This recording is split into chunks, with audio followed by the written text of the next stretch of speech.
Before we dive in, drop a quick hi in the comments. It may seem small, but trust me, it really helps YouTube share this story with more sci-fi fans like us. I'd love to see who's watching. The third extraction spike tore through the captive's cranial ports. Dark arterial fluid drifted across the chamber's containment field. The contractor was wrong about the stars, the Vithara Syndicate's senior acquisition director said. The captive hung suspended in a restraint frame designed for long-duration neural harvest. Limbs extended, cranial nodes embedded at the base of the skull, optical membranes clouded from overstimulation. He had not been enslaved. He had been retained. A contract astrophysicist, independent, mid-tier, not politically aligned with any major power. The kind of scientist who sold anomaly reports and emerging technologies to trade consortiums for the highest bidder and believed data was neutral. The syndicate funded dozens like him. Research grants, quiet patronage, anonymous capital. Discoveries were assets. Assets were leverage. Leverage became power. Above the extraction frame, the original report rotated in projection. Alcyone binary. Harmonic anomaly. Statistically noisy. Recommendation: no commercial application. The director studied it without expression. Check again. The analyst initiated a second verification pass.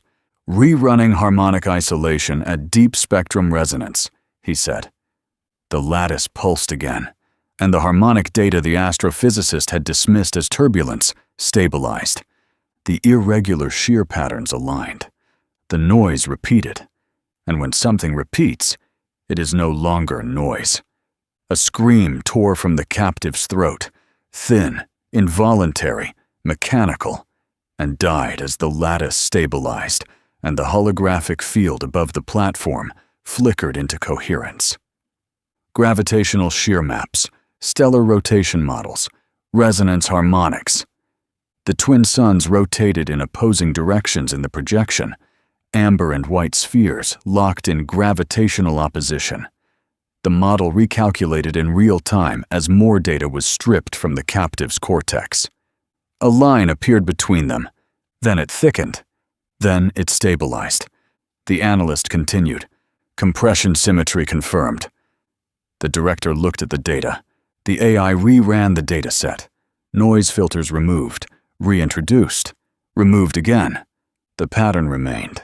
Stable, periodic, hidden only because no one had been looking for profit. The corridor snapped into full resolution, a compression channel, narrow, periodic, stable for 4.7 standard hours every cycle, a naturally occurring gravitational slip corridor, invisible unless mapped at deep spectrum resonance frequencies. The captive convulsed as the extraction reached his final cache. His cortical recall showed confusion, uncertainty, statistical dismissal. He had never modeled it for transit. He had never simulated vector alignment. He had never seen the corridor. The syndicate had. Run transit simulation, the director said. The projection shifted. A standard cargo hauler model entered the corridor at calculated vector alignment. Velocity increased. Drive output decreased. Transit time between 11 adjacent trade systems recalculated. 63.4% reduction. Fuel consumption negligible during corridor phase. No FTL burn required across the compression segment. The chamber went still. The director's voice was careful. He labeled it as turbulence. Yes, the analyst replied. Run economic projection. Numbers filled the air. Freight monopolization curves, trade route redirection models, competitive collapse simulations, revenue projections across 40 cycles. 3.2 trillion credits in leverage. Control of corridor entry node required. The entry node pulsed on the display. Elysium 7, a human retirement colony. Population, 412. Orbital defense, none.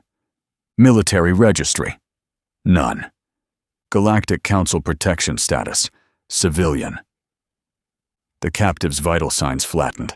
The extraction lattice powered down. The director did not look at the body. He never understood, the analyst said quietly. No, the director replied, but we needed to be certain. He turned toward the projection of the twin suns rotating in perfect opposition. Council Clause 14.7. The analyst accessed the legal framework. Any isolated civilian colony without orbital defense, rendered non-functional and unclaimed within the arbitration window, may be placed under commercial hold by an external party. Survivors invalidate arbitration, the analyst said. Yes. The director watched the corridor pulse in perfect periodic rhythm. The colony must be removed. Deploy kinetic suppression, he ordered. Follow with ground verification. Confirm 0 survivors. The projection shifted from gravitational harmonics to orbital targeting geometry. 3 ships adjusted formation. Below them, on a world engineered for beauty, 5 old men argued about cards under twin sun light.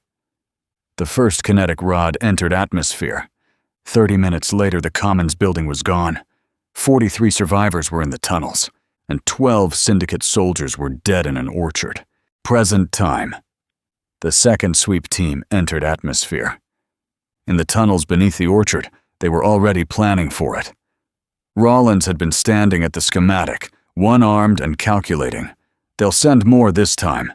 The first 12 going silent will trigger an escalation response. 24 is standard for a second wave when a first wave fails to report. They'll also change their approach.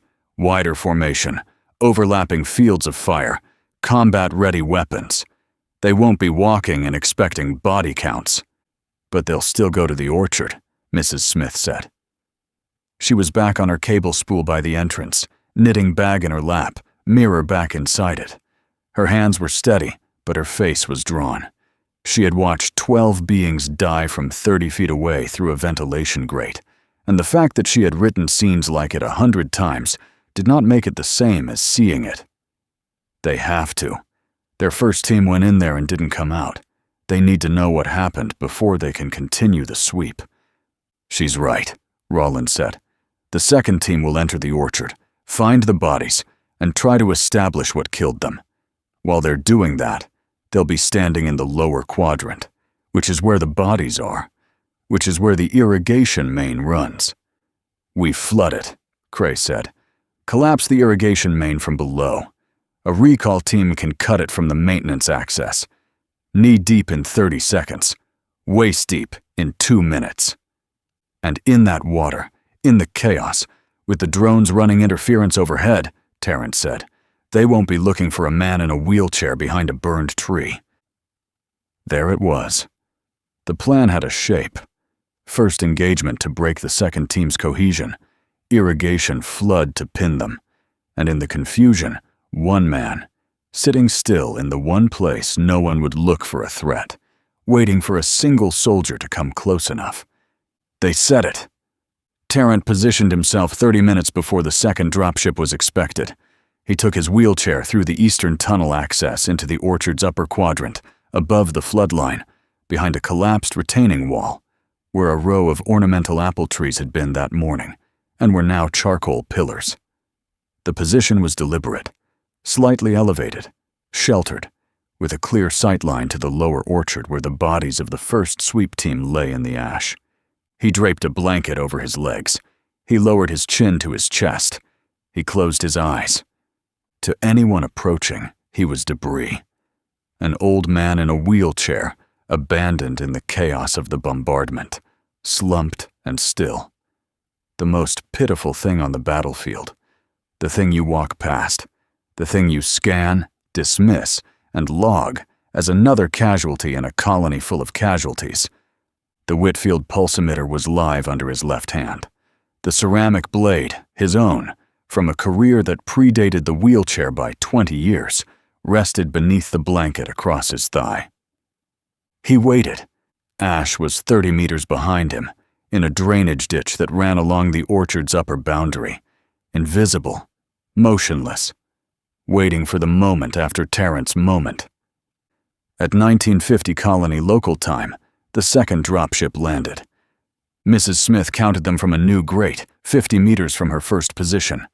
24 soldiers. Wider formation, just as Rollins predicted. Weapons at ready.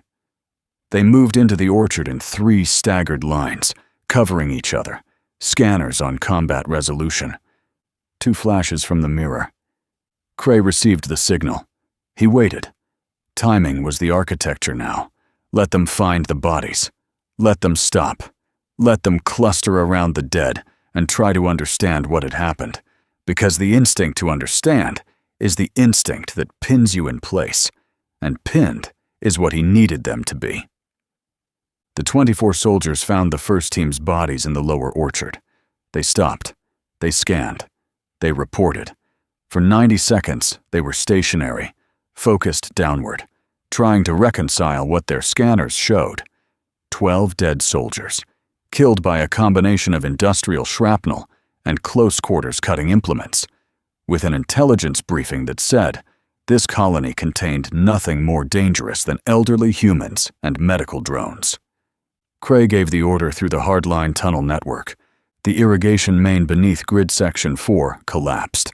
Not from damage, from a deliberate cut, made by one of the recalled operatives with a plasma torch from the maintenance bay. 2 million liters of treated water released into the lower orchard through fractured pipes that turned the ash-covered ground into a rising flood in seconds. Knee-deep in 30 seconds. Waist-deep in 2 minutes. On a Vishari body, tall, segmented, with thorax joints that seized when submerged. It was immobilizing. They couldn't run. They couldn't kneel.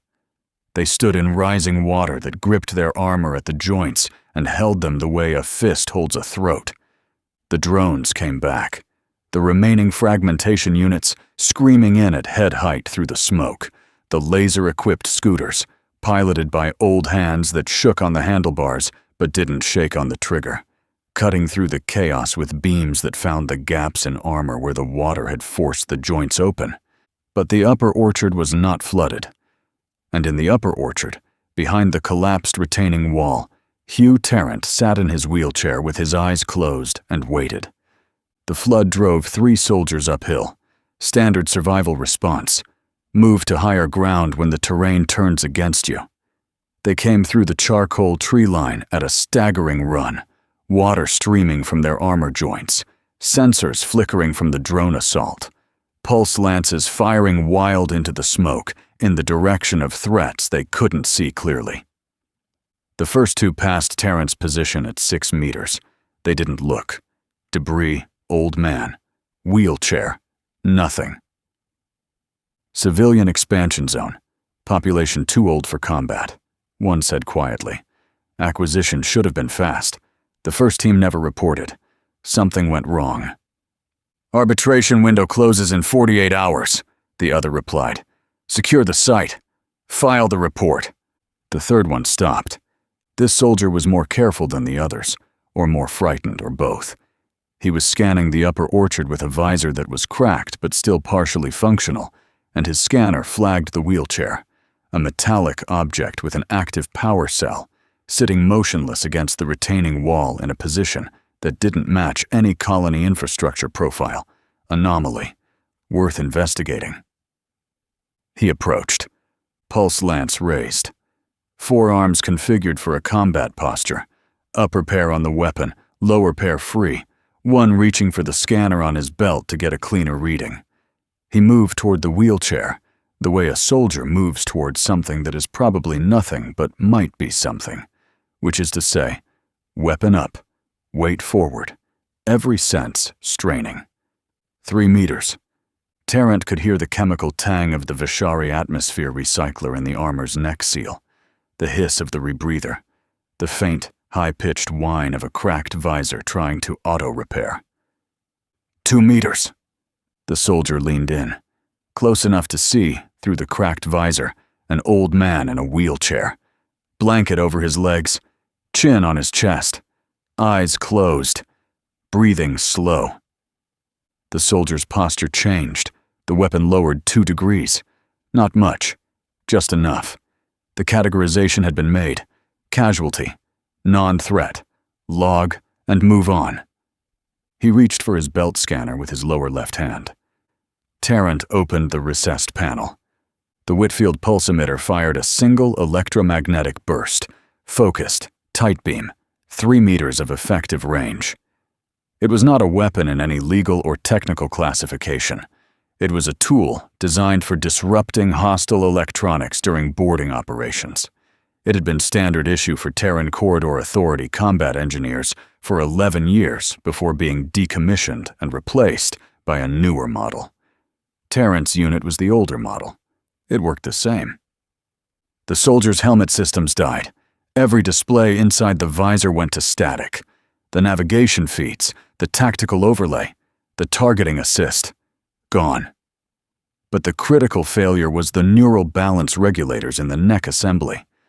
Vishari equilibrium was maintained by a pair of fluid-filled organs behind the skull plate, and the suit's regulators compensated for the disorientation that rapid movement caused in those organs. When the regulators fed garbage data instead of compensation, the organs received conflicting signals about the body's position in space. The soldier staggered. His forearms went wide, grasping at air that wasn't where his nervous system said it was. His pulse lance dropped. His knees began to fold under him as his equilibrium collapsed. For 4 seconds, 3, maybe 4, Tarrant counted them the way he counted detonation timers. The soldier was a creature with no sense of up or down, no sight, no hearing, trapped inside armor that had become a sensory deprivation chamber. He lurched forward, overcorrecting, pitching toward the only stable mass in reach. Tarrant's right hand came out from under the blanket. The blade went into the neck seal, the gap between helmet and thorax plate. The soldier dropped. The pulse lance clattered against the wheelchair's footrest. The body settled into the ash without sound. Tarrant did not look at the body. He looked at the helmet. It was intact. The visor was cracked from the earlier drone assault, but the temple housing, the left side, where the comm module sat, was undamaged. The crystalline wafer inside would be clean. "Ash," Tarrant said. Not loud, just enough to carry 30 meters. Ash was already moving. He came out of the drainage ditch at a pace that looked unhurried and covered the distance in a time that contradicted the appearance. He knelt beside the body. His hands, calloused, efficient, familiar with this kind of work in the way that a surgeon's hands are familiar with anatomy, removed the helmet in 9 seconds. He checked the temple housing, unopened, undamaged. "Clean," Ash said. He placed the helmet in the wheelchair's cargo basket. Tarrant picked up the dead soldier's pulse lance, laid it across his lap, the first actual weapon any of them had held since the bombardment, and turned his wheelchair toward the nearest tunnel access. Behind them, the lower orchard was silent. The water was settling. The drones had returned to their holding patterns. The second sweep team would never file a report. In the junction room, Henner took the helmet from the cargo basket and set it on the utility table beside his comm unit. He opened the temple housing with his multi-tool. Inside, the Vishari crystalline comm wafer caught the amber emergency light and scattered it in prismatic fragments across the concrete ceiling. He touched the crystal with the tip of a probe. No fracture lines, no stress marks. Clean lattice structure, intact frequency synthesizer, functional power amplifier rated at approximately 800 times the output of his civilian unit. "This will work," he said. He began the splice. Vishari crystalline architecture into human circuit pathways. The power amplifier wired into his comm unit's transmission stage, bypassing the civilian output limiter that had kept his Sunday calls to his daughter at a polite, legal, unremarkable signal strength. The frequency synthesizer reprogrammed, not to Vithara Syndicate tactical channels, but to Terran military emergency bands. Band 7. The frequency that Dagger Point Station's automated monitoring systems were required to flag, acknowledge, and escalate within 90 seconds of receipt.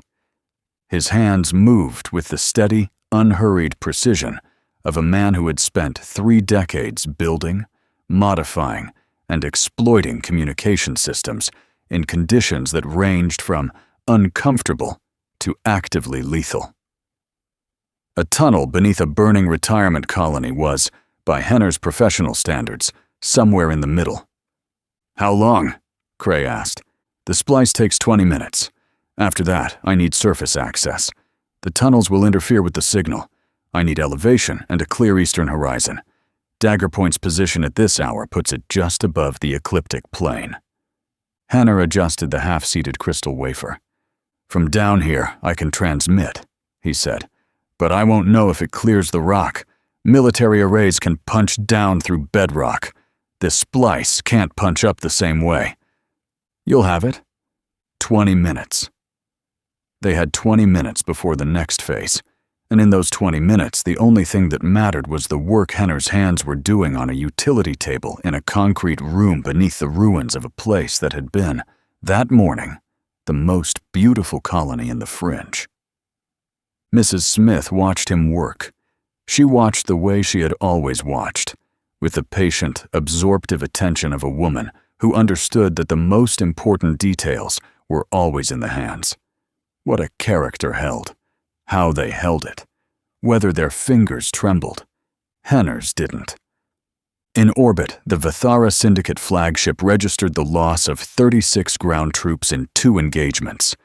The telemetry data was absolute, 36 green markers, now gray.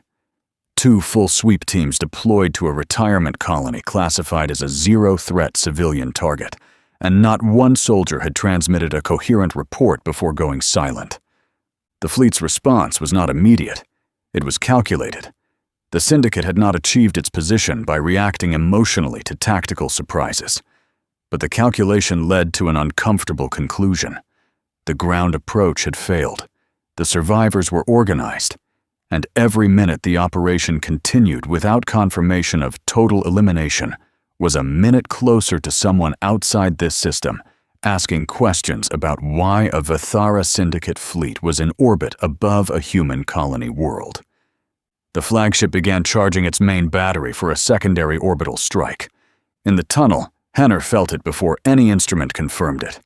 A faint electromagnetic shift in the ambient field, the kind of shift that a Vithara capital ship's main battery produced during its charging cycle, and that a man who had spent 9 theaters of operation listening to alien ships power up their weapons recognized the way a musician recognizes a note. He looked up from the splice. "They're charging the main battery," he said. "They're going to glass the site from orbit." Cray looked at him. "How long on the charge cycle?" "Vithara capital ships run a 15-minute cycle from charge initiation to firing solution. I felt the initiation pulse about a minute ago. We have 14 minutes, maybe less." "How long on the transmitter?" Henner looked at the splice, at the half-connected crystal wafer, and the exposed circuit pathways and the work that remained. 5 minutes to complete the splice. Then I need surface access to aim and transmit." The math was simple. The math was also the kind of simple that killed people. Cray looked at the room, at the 5 faces looking back at him, at Mrs. Smith on her cable spool, at Tarrant in his wheelchair with a dead soldier's pulse lance across his lap, at Rollins, one-armed and pale and thinking, at Ash, leaning on the doorframe with ash on his clothes and nothing in his eyes that looked like doubt, at Henner, whose hands had not stopped moving on the splice, because Poke Henner did not stop working on a transmission when the clock was running. Not for briefings, not for incoming fire, not for the end of the world. You finished the build, and you sent the signal. Everything else was someone else's problem. "Finish it," Cray said. "We go up the moment it's ready." Henner's hands moved. The crystal seeded into the circuit pathway. The amplifier connections closed. The frequency synthesizer locked onto band 7. The flagship charged above them. The tunnel hummed. The transmitter was ready. Henner pulled the last connector tight, tested the join with his thumb, and looked up. One nod. Cray didn't hesitate. "Tarrant, point. Henner behind him. Mrs. Smith, center. I'll take rear. Tunnel 7 to the orchard surface hatch." "Before we go up," Tarrant said, voice low, in the orchard, when the first two passed me. I heard them. Cray turned slightly. And? They didn't see me as a threat, called it a civilian expansion zone, said acquisition should have been fast. He paused. Then one said the arbitration window closes in 48 hours. The other told him to secure the site and file the report. Rollins' head lifted. Repeat that. Arbitration window closes in 48 hours. Secure the site. File the report. Rollins stared past Tarrant, not at the tunnel, but somewhere much older. Council Clause 14.7, he said. If a civilian colony becomes non-functional and remains unclaimed within the arbitration window, external parties may petition commercial custodianship. Cray watched him. Meaning? Henner frowned. Non-functional. Dead, Rollins said, or legally indistinguishable from it. Silence settled. Ash spoke without looking at anyone. They don't need survivors. But this is a retirement colony. What's worth that risk? Rollins' gaze sharpened. They don't glass planets for paperwork. Cray watched him. Rollins shook his head once. It's not about the colony. Cray's eyes shifted between them. They wipe the surface, he said.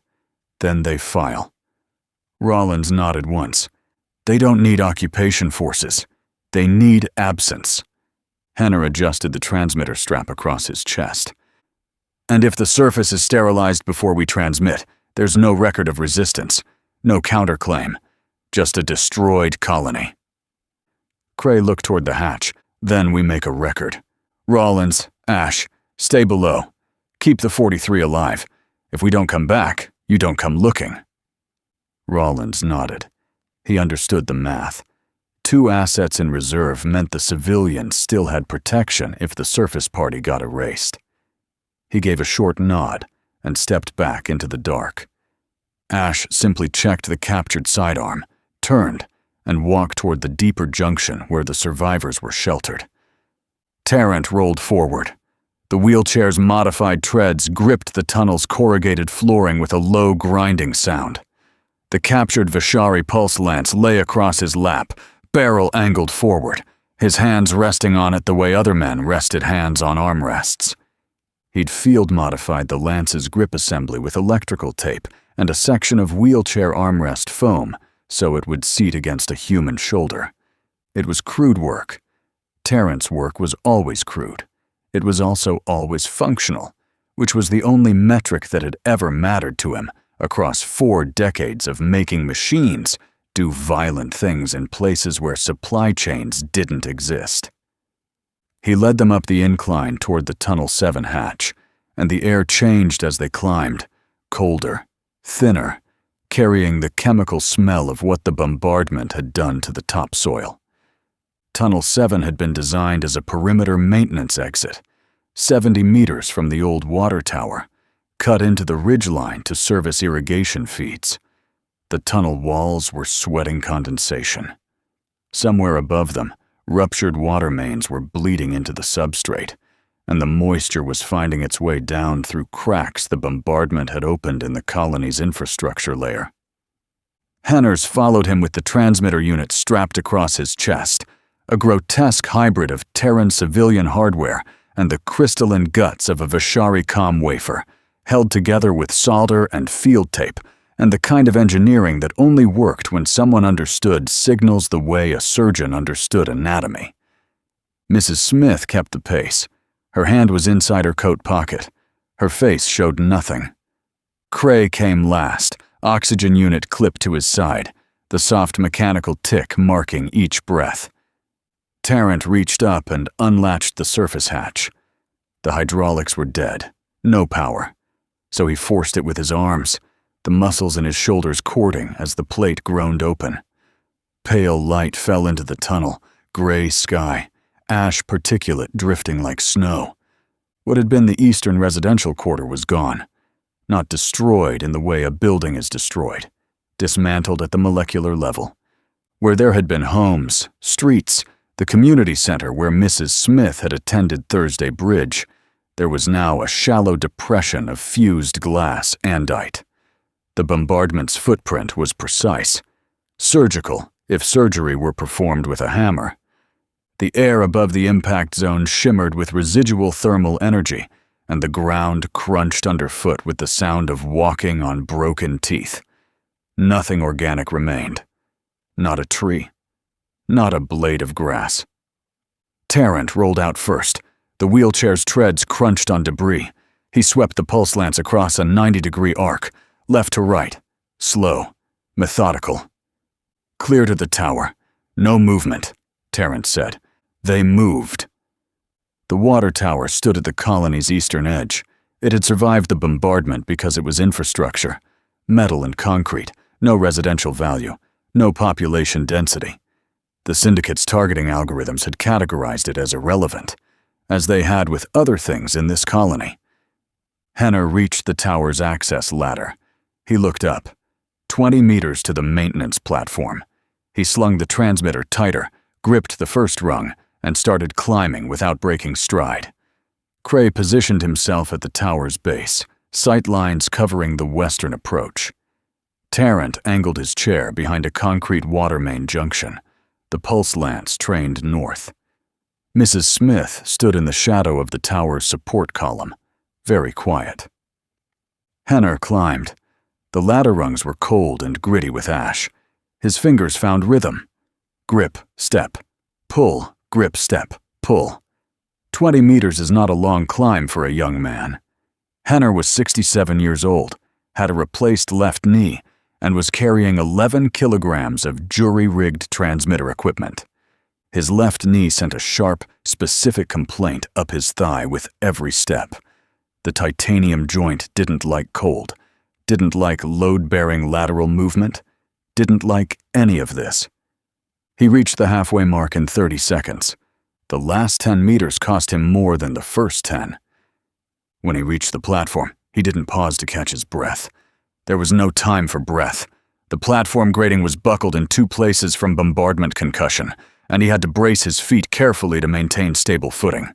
He swung the transmitter onto the platform grating, oriented the hybrid antenna toward the eastern horizon, and powered the unit.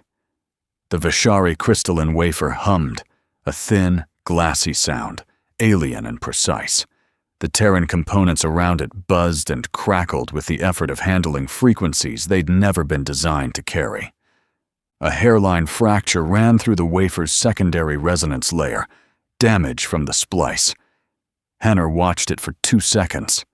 If the fracture propagated during transmission, the wafer would shatter and the signal would die mid-burst. There was nothing he could do about it. He transmitted anyway. Henner's fingers moved across the interface, sealing the channel. 30 seconds. That was the minimum. 10 to transmit the burst, compressed, hard, clean. 20 to hold position and listen for the automated relay bounce from Dagger Point's monitoring array. 15 would push the signal into space. 15 wouldn't tell him whether anyone had heard it. 30 gave him confirmation. If the bounce came back, the signal had entered Terran military chain. If it didn't, he didn't finish the thought.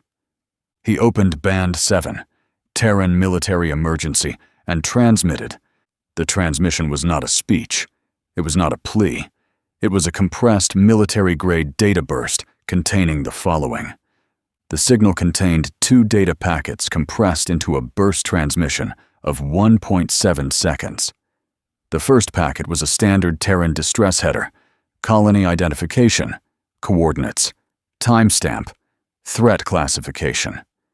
The second was a personnel manifest of Elysium 7, 412 names, with a status flag on each one, and a single declarative line appended to the end of the burst, written by Henner in plain military language with no adjectives and no ambiguity. This is extermination protocol, active against Terran civilian population. 43 confirmed survivors. Orbital strike imminent. Respond. The transmission ended. Henner held the antenna steady, listening. 10 seconds of silence. Then the math started closing in on him. The charge cycle. How long? How many seconds remained between this moment and the moment the sky turned white? 12 seconds. 15. At 20 seconds, the receiver caught a signal. Faint, attenuated by distance and interference, but structured.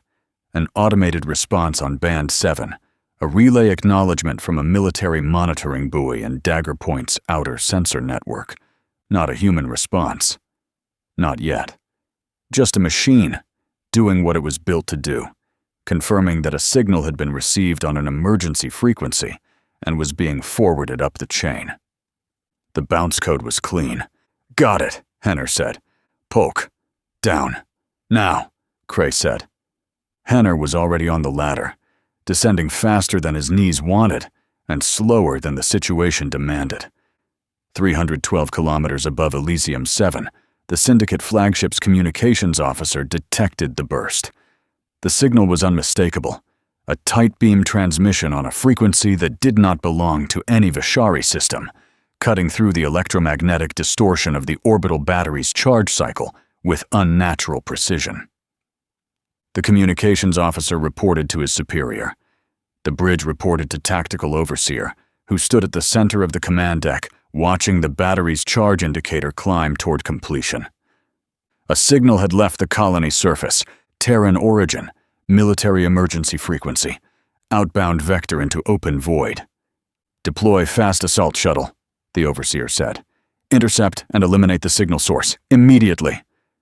The shuttle launched 60 seconds after the transmission ended. It cut into atmosphere on a direct descent vector toward the water tower, engines flaring white through ash-gray cloud. On the ground, they were halfway across the 70 meters when the first flare burned through the sky. "They've seen it," Henner said. "I know," Cray answered. "Move." The shuttle dropped lower, nose angling toward the tower platform where the signal had originated. 30 meters to the hatch. Terrence stopped. He pivoted the chair in one smooth motion and brought the captured Vishari Pulse lance up against the reinforced armrest mount he had modified in the tunnels. The grip fit now. Crude. Functional. He didn't aim for the hull. He aimed for the drive bloom. He fired. The pulse struck the shuttle's starboard intake at the exact moment its stabilization thrusters adjusted for terminal alignment. Alien energy met alien shielding. For half a second, nothing happened. Then the intake flared wrong. The shuttle's descent vector snapped sideways. Correction thrusters fired hard to compensate. The craft lurched left, then jerked sharply right, overcorrecting. Its nose dipped, surged up, dipped again. What had been a clean surgical descent fractured into jagged angles, short, violent lateral snaps across the ridgeline as opposing thrusters fought to rebalance the vector. It wasn't falling. Stabilization was gone. The shuttle zigzagged through its own exhaust plume, engines screaming as control systems battled each other instead of tracking the tower. It did not crash, but it was no longer executing a precise strike. "Seconds. Underground," Cray said. Tarrant reversed and drove for the hatch. They reached it as the shuttle roared overhead. Tarrant dropped down the incline first, braking hard against the wheel rims. Henner followed. Mrs. Smith went next, steady, one hand on the rail. Cray came last and sealed the hatch behind them. They were 30 meters underground when the sky turned white. The orbital battery fired. It was not like thunder. Thunder is a sound the human brain has a category for. This was something else, a frequency below sound, below vibration, a compression of atmosphere and geology that the body registered not through the ears, but through the skeleton. The bones knew before the mind did. The kinetic package struck the colony's central grid with a force that turned surface structures into light. For a fraction of a second, Elysium 7 had a second sun, a white-hot column slamming into the settlement core with the violence of a contained asteroid strike. The colony plate, 3 meters of reinforced foundation, did not shatter cleanly. It failed in sections. Surface levels vaporized. Structural layers beneath it collapsed inward. Below that, The geological substrate absorbed the rest, fracturing along stress lines, but holding where it was deepest. The tunnels held. They held because the engineers who built them had designed for seismic events on a young crust terraformed world, and the math that resists tectonic shifting also resists orbital bombardment at depth. 30 meters below, in the maintenance tunnel network, the world ended, and then did not. The shockwave hit the tunnels like a fist inside a pipe. The air itself became a weapon, a wall of overpressure that slammed through every corridor and junction, carrying dust and debris and heat. The sound was physical, a single percussive event so loud it bypassed the eardrums and hit the brain directly. Cray was thrown sideways into the tunnel wall. His shoulder struck corrugated steel, and something cracked. Rib or panel he couldn't tell, and didn't care. He curled around his center of gravity and rode it out the way he'd ridden out things before, in places he'd never named to anyone. Terrence's wheelchair slammed backward. He'd braced, hands locked on the wheels, body low, but the overpressure was beyond what bracing could manage. The chair hit the wall behind him, and the impact drove the breath from his lungs in a single explosive grunt. The pulse lance clattered off his lap and skidded down the tunnel into darkness. Henner was on the ground. He'd dropped flat when the first tremor hit, transmitter clutched to his chest like a child. The ceiling above him groaned, a deep, structural sound, the voice of metal and stone being asked to hold more than they were designed to hold. Dust fell. Then chunks. A section of ceiling panel buckled downward, stopping 6 inches above his back, held by a single bent support strut. Mrs. Smith was against the wall. She'd gone down with her arms over her head. The position they'd taught in the colony emergency drills, the ones everyone attended once and then forgot about. She hadn't forgotten. Her coat was covered in powdered concrete. Her ears were ringing. She couldn't see. The dust was absolute, a solid wall of gray particulate that turned the tunnel into the inside of a lung. The lights were gone. The emergency strips, the junction markers, the faint green glow of the environmental monitors, all dead. The EMP had killed the tunnel's electronics too, and the shockwave had done the rest. Darkness. Complete. The kind of darkness that has weight. For 7 seconds, no one moved. No one spoke. The tunnel creaked and settled around them, small sounds of structural complaint, metal contracting, stone shifting, dust sifting down in whispered curtains. Then Cray's voice, raw and flat in the dark. Sound off. Henner. Functional. Tarrant. Intact. A pause. Dust moved. Mrs. Smith. I'm here. Cray exhaled. It was the only concession to relief he would make. 4 voices. The other 2, Rollins and Ash, were deeper in the network, 3 junctions south with the 43. The shockwave would have hit those corridors too. There was no way to know if the deeper sections had held. No way to know if the ceiling had come down on 90-year-old civilians huddled in the dark. No comms, no line of sight. Just silence from the deeper tunnels. And silence could mean anything. Cray filed it. There was nothing he could do about it now. Henner. Transmission status. Burst completed before the strike. It's an open void. Light speed propagation. There is nothing they can do to recall it. The sentence hung in the dark like a verdict. Tarrant found a chemical light in his chair's side pouch. Terran made. No electronics. Just a glass tube and a chemical reaction. He cracked it. Pale green light bloomed in the tunnel, painting their faces in the color of things that grow in places without sun. They waited. Henner sat with his back against the wall, with the transmitter in his lap. He had not put it down. The crystal still pulsed, drawing residual power from the Vishari power cell, listening on band 7 with the patience of a machine that didn't know what else to do. He thought about his daughter. He would call her on Sunday, Dot. The comm unit was fused with alien crystal, and its civilian functions were probably destroyed. But he would find a way. He always found a way. That was the point. Mrs. Smith sat against the tunnel wall and held her knitting needles in the dark. The bag was empty now. The mirror had been dropped somewhere on the surface. The blade and the thimble-sized EMP charge pressed cold against the lining of her coat. All she had left were 2 No. 4 needles, and the memory of a scarf she'd been making for no one in particular on an afternoon that felt like it belonged to a different lifetime. The only sound now was Cray's oxygen concentrator, clicking, steady.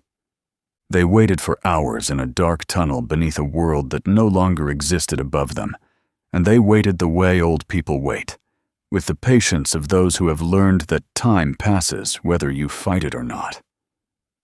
"Will they come?" Mrs. Smith's voice broke the silence. Henner looked at the device, at the receiver indicator, a small LED he'd wired into the circuit as a signal monitor. It glowed a faint amber, listening, waiting. "The signal hit Daggerpoint's monitoring array," he said. "I got the relay bounce. That means it's in the system. Band 7 distress calls trigger a mandatory response protocol. Flag, acknowledge, escalate. The station commander has to act on it. It's not discretionary. It's charter mandated." "How long?" "Depends on what assets they have in range. A fast patrol vessel could reach this system in 24 hours. A full response group, 72. If they have nothing nearby and need to divert from another assignment, longer." Mrs. Smith nodded. She went back to her place against the wall. 6 hours and 55 minutes after Henner's transmission, the receiver LED changed color, amber to green. He looked at the LED. He looked at it for 3 full seconds, because a man who has spent 30 years in communications does not react to a signal change until he is certain it is real, and not noise, and not a ghost, and not his own exhaustion telling him what he wants to hear. "Green." He pressed the receive key. A signal. Band 7. Terran military encryption. Automated response format. Not a voice, not a message. Just a structured data packet in the format used by Terran Corridor Authority rapid response units when acknowledging a distress call and confirming dispatch. The packet contained 4 fields. Field 1. Acknowledgement code. It matched his original distress header exactly. Field 2. Primary response ETA. 24 hours. Field 3. Forward asset designation. Daggerpoint Garrison. 3rd Expeditionary. Field 4. Forward asset arrival estimate. 14 hours. Fast frigate Harlan Cole. Henner read the frigate name twice. Then he looked up. "Signal received," Henner said. "Fast frigate Harlan Cole, ETA 14 hours. "The Cole," Terrence said. "You know the ship?" Cray asked. "I know the ship." He didn't elaborate. He didn't need to. The way he said it, not with relief, not with comfort, but with the grim, knowing satisfaction of a man who has just learned that a very specific instrument has been pointed at a very specific problem, said everything. 14 hours later, Harlan Cole held orbit over a world that read as dead. Shuttles burned through thinning ash and set down across the fused plain. Teams deployed in expanding search grids, scanners sweeping glass that had once been gardens and stone walkways. 200 meters from the shattered water tower, a pulse came back wrong. Subsurface void. Artificial geometry beneath the melt layer. "Cut here," the ranking officer ordered. Thermal lances scored the glass. The surface cracked open in glowing seams. Beneath it, darkness breathed warm air up through the wound. A light flickered below. Chemical. Human. "Identify," the officer called down. Amos Cray's voice rose through dust and echo, calm, measured. Oxygen concentrator ticking faintly behind him. "Amos Cray, 4 with me. Multiple structural collapses, others deeper in the network. Unknown condition." A pause. "Alive?" "Last contact, yes. We lost sections." The officer swallowed whatever reaction tried to surface. Ropes went down. Medics followed. Cray came up first, thin and upright despite the damage. Mrs. Smith followed, coat gray with dust, knitting bag empty at her side. Tarrant was lifted in his chair, suspension locking automatically as it cleared the breach. Henner climbed last, one hand steady on the cracked wall, as if memorizing it. When his boots touched glass, he looked up at the shuttles and said nothing. Cray stepped toward the officer. "There are 49 total," he said evenly. "Rollins and Ash held the junction deeper east. If the southern branch collapsed the way I think it did, they'll be cut off." The officer turned sharply. "New grid, east quadrant, subsurface sweep, move!" Another shuttle shifted position. Ground teams advanced across the glass and began cutting a second breach, where scanners showed density fluctuations beneath fused strata. The surface split again. This time, the first thing visible was a hand reaching toward the light. Rollins emerged with his arm in a sling, stained dark, silver hair powdered white. The remnant of a smile crossed his face when he saw the uniforms. Behind him, Ash came up silent and steady, scanning the horizon out of habit. Then the others, wounded, exhausted, alive. On the glass plane of a sterilized world, Terran soldiers helped them stand, and above them, the sky was no longer empty. Epilogue. The glass plane reflected the descending frigate like a blade in a mirror. Harlan Cole settled through the haze on controlled thrusters, hull scarred, guns live. Behind it, destroyers held high orbit. More signatures burned in system beyond them. The hatch opened before the dust finished settling. Captain Dominic Doc Mercer stepped down first. 65. Steel-haired, no helmet, no ceremony. His eyes found Rollins immediately. Rollins stood in a bathrobe, arm in a sling, Ash whitening his hair, posture as composed as if he were attending a reception instead of surviving a bombardment. Mercer looked him over slowly. "Well," the captain said, "I thought you retired to wear suits." Rollins brushed glass dust from his sleeve. "Don't judge a man by his attire, Doc. I was proving I still fit in one." A beat. Mercer's mouth twitched. "I'm glad you're alive, old friend." "Likewise." They clasped hands and held it there. Behind Rollins, Tarrant rolled forward on reinforced wheels. Mercer glanced between them. "Never knew you two knew each other." Tarrant adjusted the pulse lance across his lap. "We didn't advertise." Mercer lifted a hand in a clean military salute. "Good to see you, Tarrant." Tarrant returned the salute. "You're late." Mercer almost smiled. "Traffic." Tarrant jerked his chin toward the others. "Polk Henner," he said. "Built the transmitter that got your attention." Henner gave a small nod, already studying the frigate's hull like it was something he might take apart later. "Mrs. Edith Smith," Tarrant continued. "Author. The Whitfield Murders." Mercer blinked once. "My wife reads you." Mrs. Smith inclined her head. "I hope she skips the violent chapters." A faint breath of laughter moved through the soldiers.